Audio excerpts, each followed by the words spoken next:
Well, it looks like we have our first TV series of the year, and before anyone says it, no, Velma does not count as a TV show, as far as I'm concerned. But we have The Last of Us Episode 1, and overall, a pretty good start. Definitely a strong opening, which, you know, in these days, you're always surprised by that it's not just a bunch of dumb, blabbering shite going on. So it's always good to get something like that. We don't see it a lot. Although it's just, with this series, again, we could go into the next few episodes and it just falls off the rails. We'll find out. I think the only worry you really have, at least in the future, is the fact that they have to adapt The Last of Us Part 2. Then that's probably the time to just check out. That's why there's not really any point in recommending this show. Because we have to lead into bigot sandwiches and a hulking woman. Eventually, all roads lead there. So we'll have to see what it does with that. But as far as the first episode is concerned, it's not that far removed from what the game is. Because I made sure to go over the game, like, sort of, so I finished on what this episode finishes on, just so I can see kind of not just how similar it is, but see if the game does it better or it does it better in the show. And there is some elements, because I would probably say the majority of my criticisms are efficiency, at least for the first half an hour. They do kind of drag it out because it's an hour and 20-minute episode, so a lot of the stuff does drag out a bit. And I mean, that's going to be one of the concerns going through the rest of the season, because you've also got to realize that the game, just if you the time of the cutscenes and sort of crucial dialogue to the story is about 2.5 hours to 3 hours. So the amount of new material you're going to have to add into this show, that's probably where if there is going to be problems, that's probably where the problems are going to be, in all the new material that has to be added. But so far in episode 1, I thought they did a pretty good job of it. There's not many issues. There's like the odd thing here and there, but we're kind of get into some of that. And I think I've probably went on long enough, so we can probably just jump into this episode.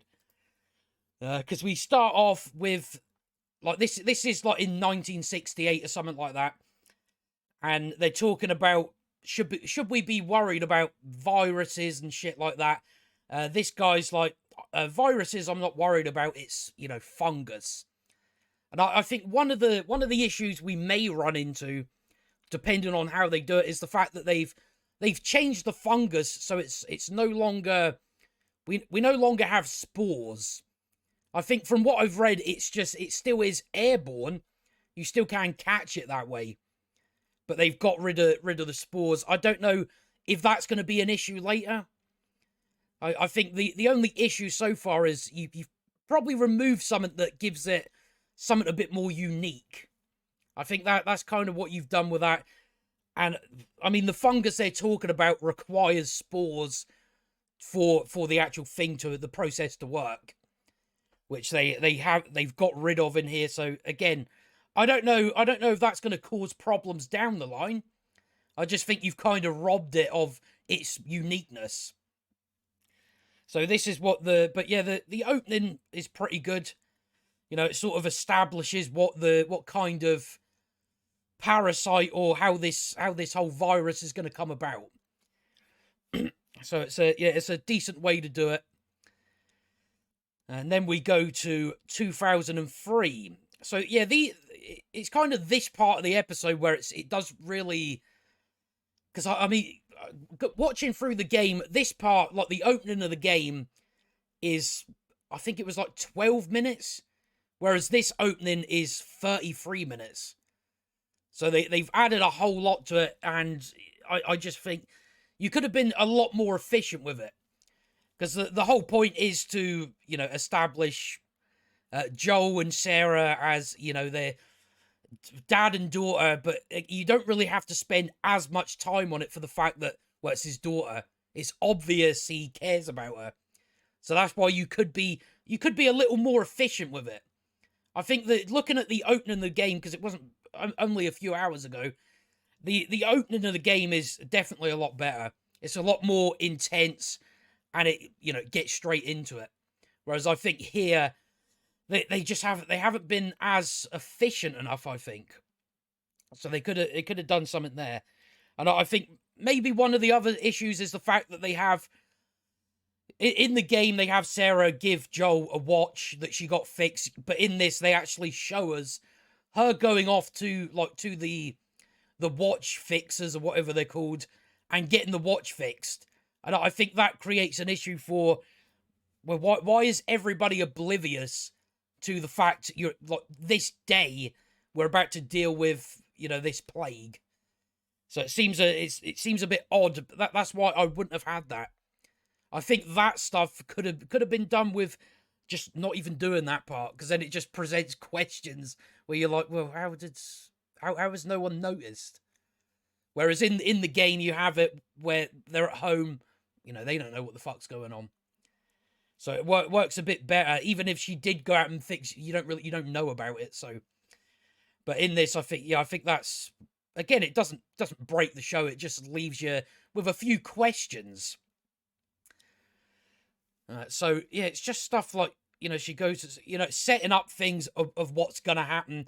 Like she has this guy, like it's like flashing it at her, and like that lines up with what's gonna happen to her later in the episode. So they do stuff like that, a bit of foreshadowing, I think they call it. She goes out to fix the watch, but I just think by showing this, it's like, well, how is everyone oblivious? Because this isn't like a few days before. This is the very day that the end of the world is upon us. So yeah, she goes over to, because I think they're called the same. I forget what they're called, but it doesn't really matter. She basically goes over here to spend time with the Adlers, I think they're called. So you've got this like old woman that's a bit fucking out of it. So you see in the background her sort of changing, because I think the whole thing is it's through food. I think in the game that's how it starts. They don't bring it up in here. I think they bring up the fact later on that it's it's the cities that are more affected. That's what they do in the game as well. But I think the only issue with this is when she leaves. Like that fucking woman looks dead as shit, and like the dog's sitting there, looking at the woman, sort of making noises and stuff. I'm like, surely you must go. Is she fucking dead? Because it's not far off it. So I wouldn't. I'm surprised she didn't check. Because I'm like, the dog's looking at her a bit weird, and squeaking and squealing. It's like something's fucking up here. Yet she walks out the door. So we're pretty much blasting through most of this anyway. Just to go over it, so you get stuff like her giving Joel the watch for his birthday. But yeah, I think having it sort of start here would have been a lot more efficient. It's you're always glad that your main criticisms are, oh, it could have been more efficient rather than this dumb shit happened, this dumb shit happened. So then he gets a call from Tommy that he got arrested. So Joel goes out to get him. That dog comes over and she's like trying to take it back to the house. I'm like, surely you must be thinking there's something going on here. There's something wrong. So you've got like what the old woman fucking eating people in there. Joel takes her out with a ratchet, and we're away. So we're getting to more of the stuff that was in the game. Is a lot of the dialogue is exactly the same as in the game. I'm really surprised that they haven't really strayed too far away from the game yet. Yet, we must say. There's going to be a lot of new stuff in this show. So yeah, they go across there, and then we just get to the stuff with her getting shot. But it's as I say, we're now like 33 minutes into the episode. I just think you could have cut that down by at least 10 minutes, and I think it would have done better for it. Because again, hour and 20-minute episode, which I don't really see the point in having to make it that long. It's 45 minutes to an hour, that will do.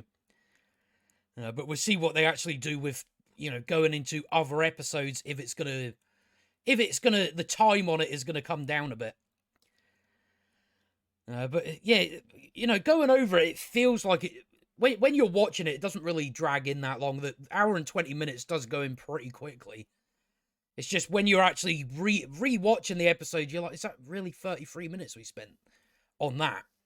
The reason why I think you didn't have to spend that long in it is the fact that it's obvious that he cares about his daughter. He's going to be, have issues about his daughter getting killed because it's his fucking daughter. That's why I don't think we really need to spend that amount of time on it. I just think I think the game handled it a lot better anyway. But for the opening, you watch that opening for the game and it's fucking good. So yeah, we've now went 20 years to Boston. You've got this kid's going over to the little quarantine zone. Because that's one thing they do quite a good job at least in this episode, is, the world building. How do they actually operate within this quarantine zone? Even for things like learning how, what you're looking for when people are infected by this disease. They just, rather than it being, we're just going to explain exactly what happens to you, they just have it on, like, posters on the wall and stuff like that. So they do quite a good job with, letting you know how this infection works and just how this community operates. So yeah, you get like little, if I can just pull that up again. So it's just, it just has stuff like report signs of cordyceps infection, coughing, slurred speech, muscle spasms, mood change. So I think that's definitely a better way to do it anyway. And it's just like time to full infecting wound is located on. So it's essentially how long it takes depending on where you've been bitten. So you do have stuff like that, and that does actually come up later. So I do think they do a good job with that. But he's got like something on his knee, so they're going to off him. So that's what they have getting done here, where they're just burning bodies of the infected. And we finally get to Joel, and yeah, they've got to like lift this boy's body out, and the woman's like, I can't do it. So yeah, the stuff. This is kind of when you get more of the stuff like to do with how how everything operates within this place. Let me see, because I wrote some of it down. But yeah, it's essentially you're doing it for ration stamps or whatever you want to call them, and you can choose what jobs are available and stuff like that. And was there anything else? Let me see. And again, just showing you stuff like there's a curfew between 6 p.m. and 6 a.m. You also see like executions going on for like if you break out of if you go beyond the wall, you'll get executed for it. So they do a better job at that, just for the fact they're not explaining it to you in a way where it comes across like the writer may as well come on screen and tell you how exactly everything works. I mean, you watch something like Willow, that's what you're going to get. You're going to get everything explained to you. Whereas in this, we're showing you things, and you can figure out, oh, right, so this is how this works, and that's how that works. So Joel was, obviously, as far as Pedro Pascal, he'll do for Joel, but I don't think he's the best cast for Joel. You even notice with his accent, it changes from like Mando to Joel, and then to Pedro Pascal. Sometimes it comes through a bit, where it goes southern for a bit, and then it goes sort of regular. So sometimes it's a bit all over the place. Again, I think he'll do for the show, but it's not who I would have cast. So as we know, he's a smuggler. So he's what is he looking for? Looking for a battery, but he does like smuggling for this guy. So that they kind of change it from, because in the game the motivation for, they want guns, but in this they do it. He wants a battery so he can go and check on his brother. His brother's like out in Wyoming. So yeah, they're just swapping.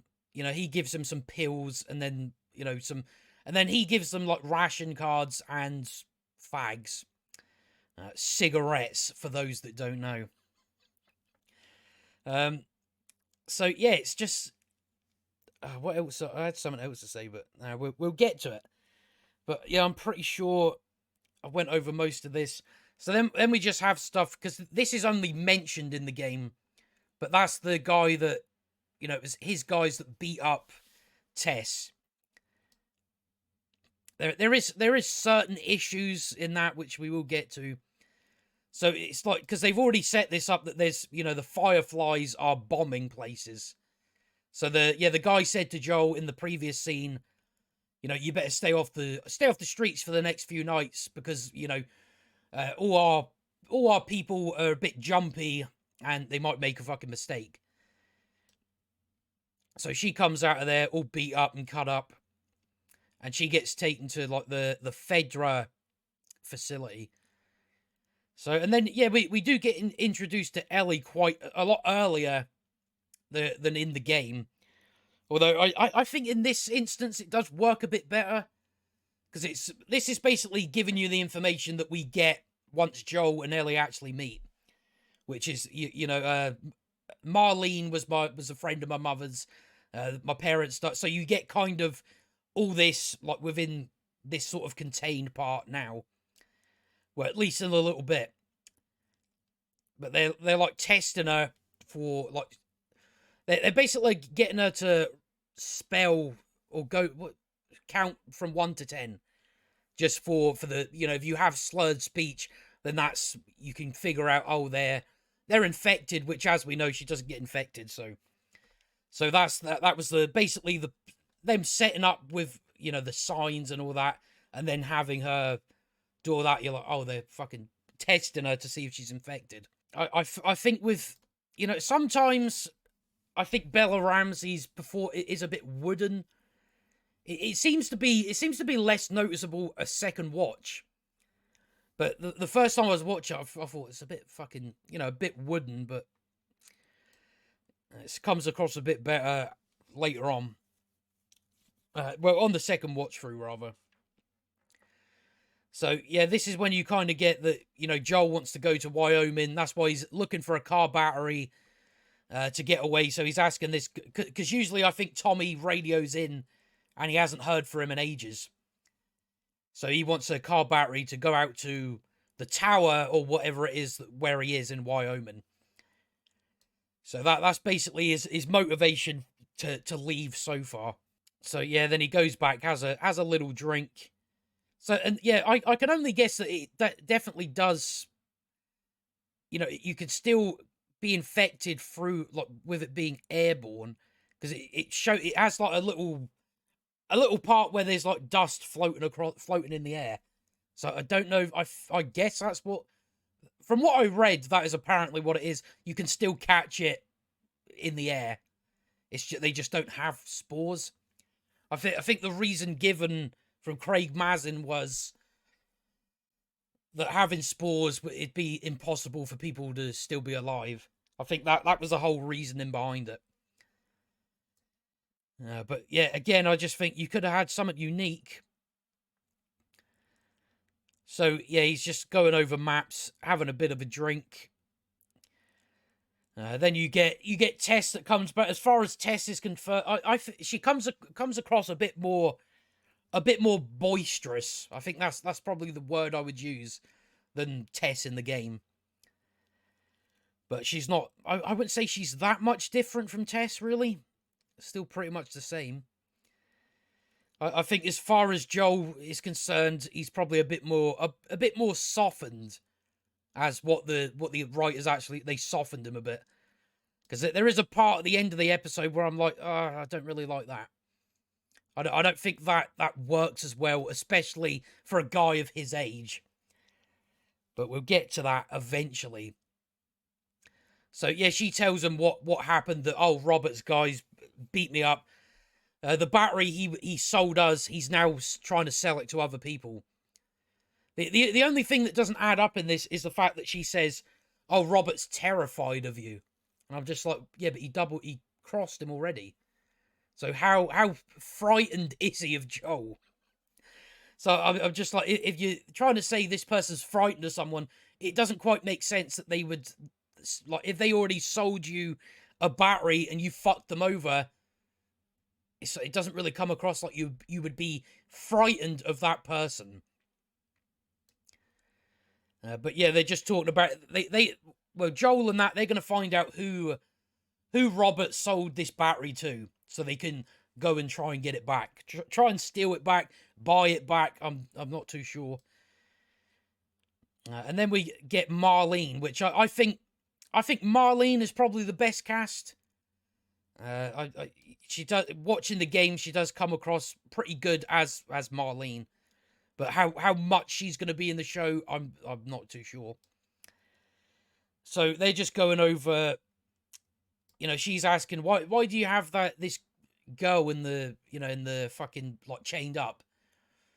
Why are we? Because I think they're going to be leaving, heading west to take Ellie, but unfortunately their plans get fucked up, which we'll get to soon enough. But yeah, I think Marlene is pretty well cast. So then we just have. She goes and finds out. Tess goes and finds out who it was that Robert was going to sell it to, and they, well, not who they're going to sell it to, but where he was taking the battery to sell it. So they now know where they got to head, and it's this building here. So yeah, what stuff do you, so it's but yeah, it's just all the stuff about, Marlene saved Ellie from getting shot. Because I imagine because she was infected for a while, and it's just stuff like, I put you in the Fedra place so you were safer in there. So it's just all that sort of stuff. But Ellie doesn't actually know who she is. So they're going down here. You get your first shot of one of these, which looks quite good, actually. I would say it looks pretty good. They're just getting to this place, and when they get there, the battery's fucked. So this Robert guy was trying to sell a broken battery as well. But they found that, and it looks like there's been a bit of a shootout. And then you get Marlene that comes out, and she's been shot as well. So it's it's essentially the same as a game. It's just a bit different, rather than Joel being after a battery, after guns. It's, after a battery and stuff like that. So yeah, because Marlene's shot, she's like, Joel, you're gonna have to take her for me. If you do this, when you take her to, I believe it's a state house that he's going to take her to, and she says, the other firefighters, they give you a not just a battery, but the whole shebang, guns, a vehicle, everything you need. So it all lines up for him going, all right, I'll do it. Because the first watch through, I was like, that was a bit rushed, wasn't it? But on the second watch through, it's like, nah, it all sounds airtight to me for getting Joel to take this girl, to smuggle this girl. At first, he's like, we don't smuggle people.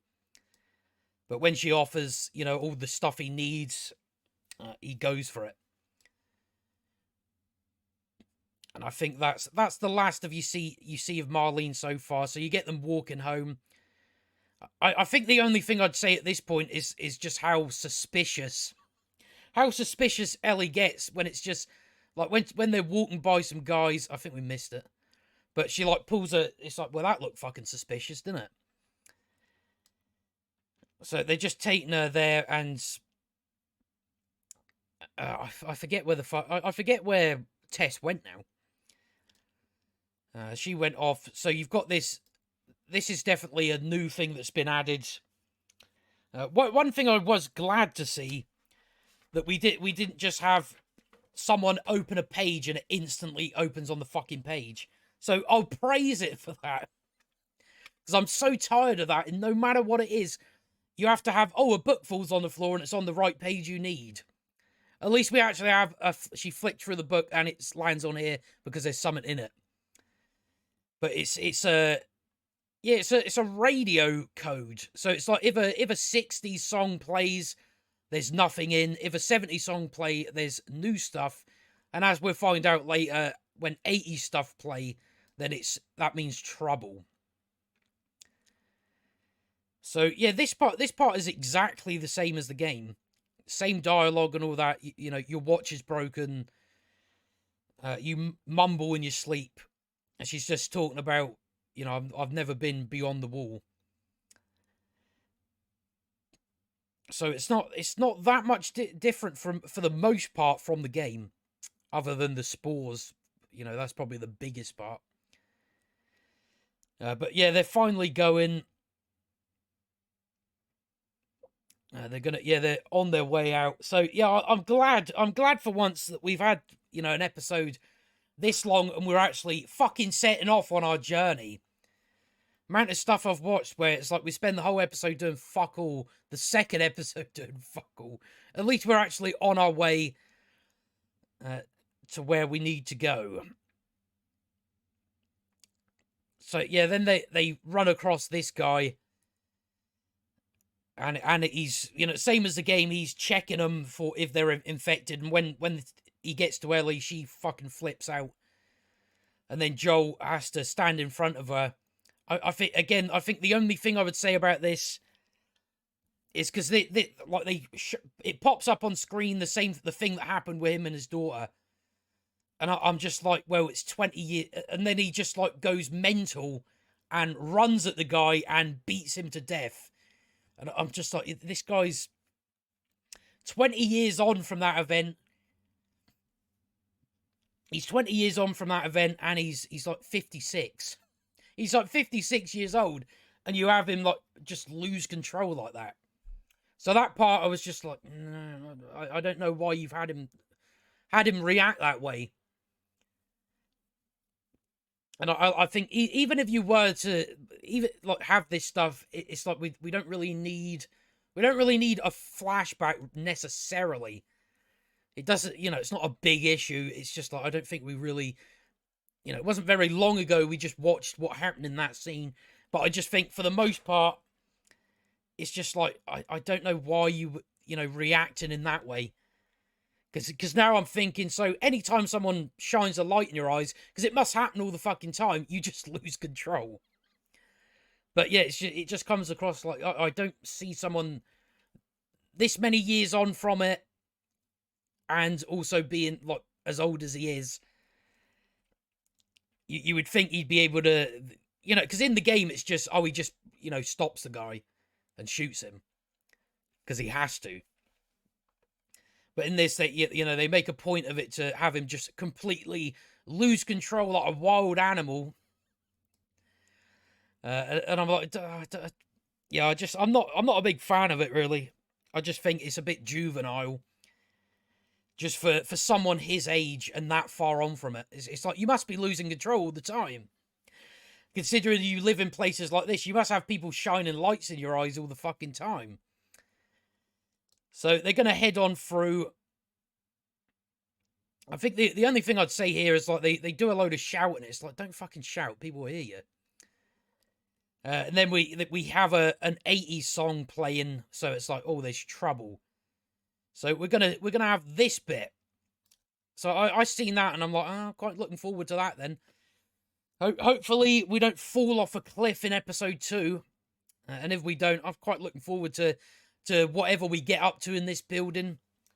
Because that's part of the game. I remember the fucking whole building falling down. So that's going to be quite interesting to see. But there you have it. That is episode 1. As I said, overall pretty good.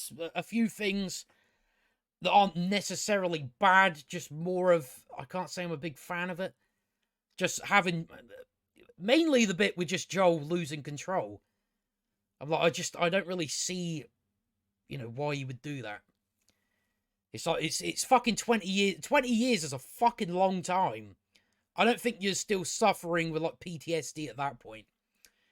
I don't know, but I would just go with, it doesn't feel quite right to me.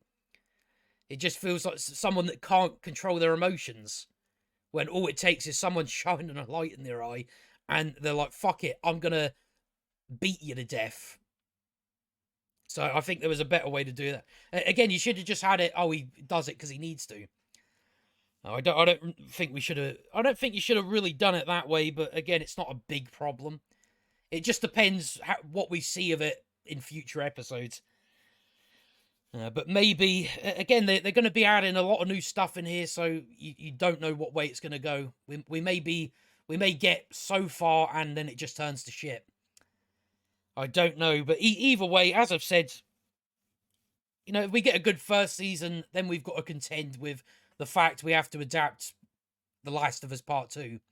And I think that is the part of this franchise, whatever you want to call it, that is the part that you don't want adapted faithfully whatsoever. You want it to be a completely new fucking thing. But we'll have to wait and see. But yeah, as far as the first episode is concerned, pretty good. A pretty good, strong start. I don't really know what more I can say. Again, the 2003 part segment of the episode could have been a bit more efficient and done a bit quickly, because we didn't necessarily need it. It's not necessarily a bad thing, but you don't. It's not something you need. It just kind of delays a bit. So that would be one of the main things. Again, just cut it down by about 10 minutes, and you've got enough there for people to understand. It's like, it's his daughter. It's obvious he cares about her, so that's why we don't have to go over and beyond to establish that. It's very, very straightforward. So yeah, you could have just cut that down a bit. But other than that, the rest of it pretty good. Showing how society lives now. I think they did a good job at showing how the infection works. They did pretty good. They didn't have it explained to you. It's just, oh, there it is on the wall. You're looking at it through the perspective of that little boy that came in that they killed. So yeah, I think other than that, that's pretty much everything I've got to say about the first episode. But yeah, as I say, I won't.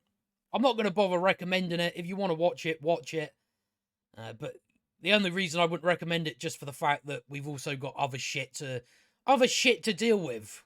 So we'll have to wait and see. But yeah, that's all I've got to say about episode 1. So episode 2, my review of that should be out. Probably not Monday, but Tuesday, I think. I think that is when that'll be out. But now, I've got to go and watch Velma episode 3 and 4. And I don't want to. After watching something that is actually trying to take itself serious and actually tell a fucking story, you've then got to go and watch some shite that's just, this. A bunch of bullshit. So yeah, as I say, I'll be back with episode 2 on Monday or Tuesday. We shall see how long it takes me to go through the second episode.